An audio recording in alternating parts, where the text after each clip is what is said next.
금융정보분석원이 특정 금융정보법상 신고 요건을 갖추지 못한 페이 프로토콜의 불수리 결정을 내렸습니다.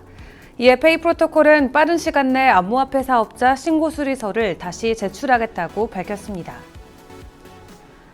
동방명주의 전 대표이사 A씨가 260억 원대 비트코인 불법 환치기로 유죄가 확정됐던 것으로 나타났습니다. A씨는 중국에 있는 지인 B씨의 부탁을 받아 이 같은 불법 환치기에 가담한 것으로 전해졌습니다. 미국 증권거래위원회와 법무부가 디지털 커런시 그룹에 대한 조사에 착수했습니다. 이번 조사는 제네시스가 시장 혼란을 이유로 인출을 중단한 행위에 대해 여러 의혹이 제기된 것에 따른 조사인 것으로 확인됐습니다. 미국 연방검찰이 바이낸스와 헤지펀드 간의 통신 기록을 요청했습니다. 이는 자금 세탁 제재를 위반했는지 여부를 조사하기 위한 일환으로 풀이됩니다. 마스터카드가 폴리곤 블록체인을 대체 불가 토큰 활용 음악가 양성 프로그램의 협력사로 선택했다고 밝혔습니다. 마스터카드는 웹3가 음악 콘텐츠 제작과 소유권에 대한 잠재력을 갖는다고 평가했습니다. 상하이 업그레이드의 공개 테스트넷이 다음 달 말 출시될 예정입니다. 이더리움 핵심 개발자들은 상하이 업그레이드의 공개 테스트넷 출시 일자와 함께 오는 3월 중 정식 메인넷도 공개할 예정이라고 발표했습니다.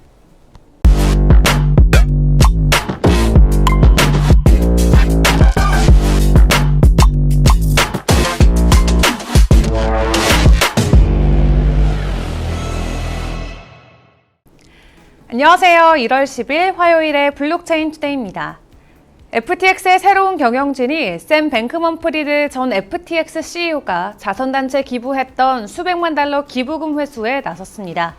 FTX는 기부금을 받았던 사람들에게 연락해 기부금 반환을 요청했으며 이를 받아들이지 않을 경우 파산법원이 기부금 원금에 이자를 붙여 반환을 요구할 수 있다고 밝혔는데요.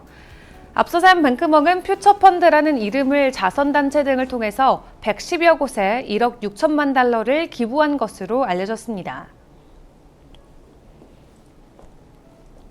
오늘 블록체인 업계의 주요 소식입니다. 암호화폐 결제 서비스 페이코인 운영사 페이프로토콜이 현재 진행 중인 실명 확인 입출금 계좌 확보 절차를 빠른 시간 내 완료해 암호화폐 사업자 신고 수리서를 다시 제출하겠다고 밝혔습니다. 앞서 지난 6일 금융정보분석원은 페이프로토콜의 신고 심사를 진행해 특정 금융정보법상 신고 요건을 갖추지 못해 불수리 결정을 내렸는데요. 암호화폐 매매업에 필요한 은행 실명 계좌를 지난해까지 확보하는 데 실패했다는 이유에서입니다. FIU는 페이 프로토콜에 대한 사업자 신고 불수리 결정과 함께 2월 5일까지 서비스 이용자와 가맹점 보호를 위한 안내와 서비스 종료 관련 기술적 조치 등을 완료하라고 조치했는데요. 이에 페이 프로토콜은 오는 2월 5일 이전에 다시 신고서를 제출하겠다는 계획을 밝혔습니다. 중국 비밀경찰서 의혹이 제기된 중식당 동방명주의 전 대표이사 A씨가 중국으로부터 260억 원대 비트코인을 받아 국내 소재 기업에 전달하는 불법 환치기 일을 했다가 유죄가 확정된 것으로 나타났습니다.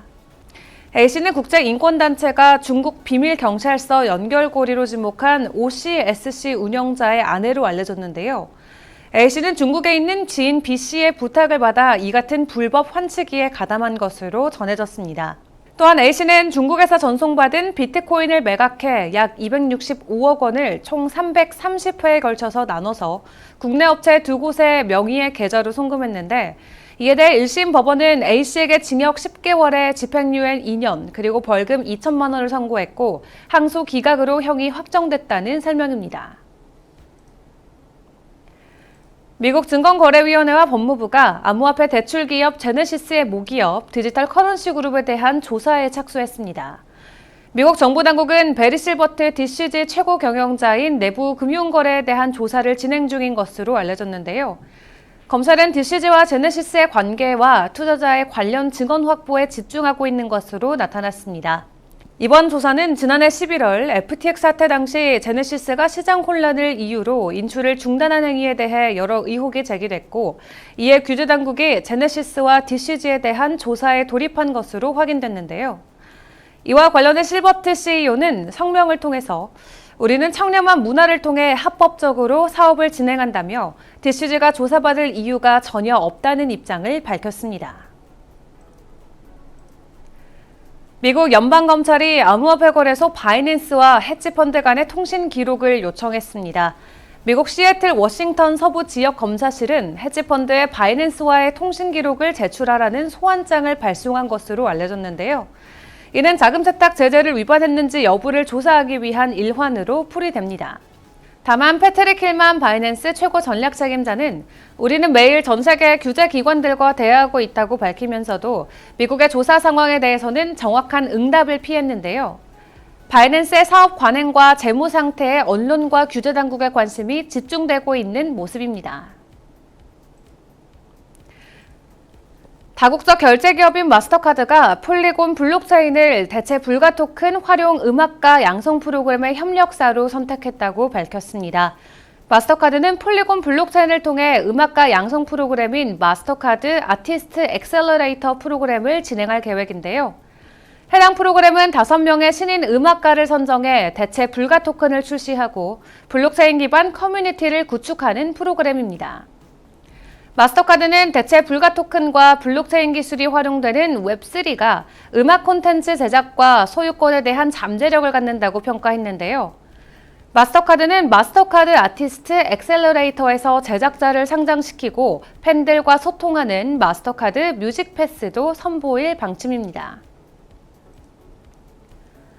스테이킹된 이더리움을 인출하는 기능이 추가되는 상하이 업그레이드의 공개 테스트넷이 다음 달 말 출시될 예정입니다.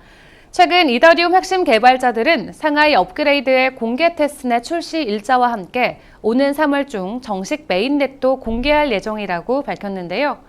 개발자들이 3월 출시 일정을 맞출 수 있도록 다음 달 말까지 상하이 업그레이드를 위한 공개 테스트 네트워크를 출시하는 것을 목표로 하고 있습니다.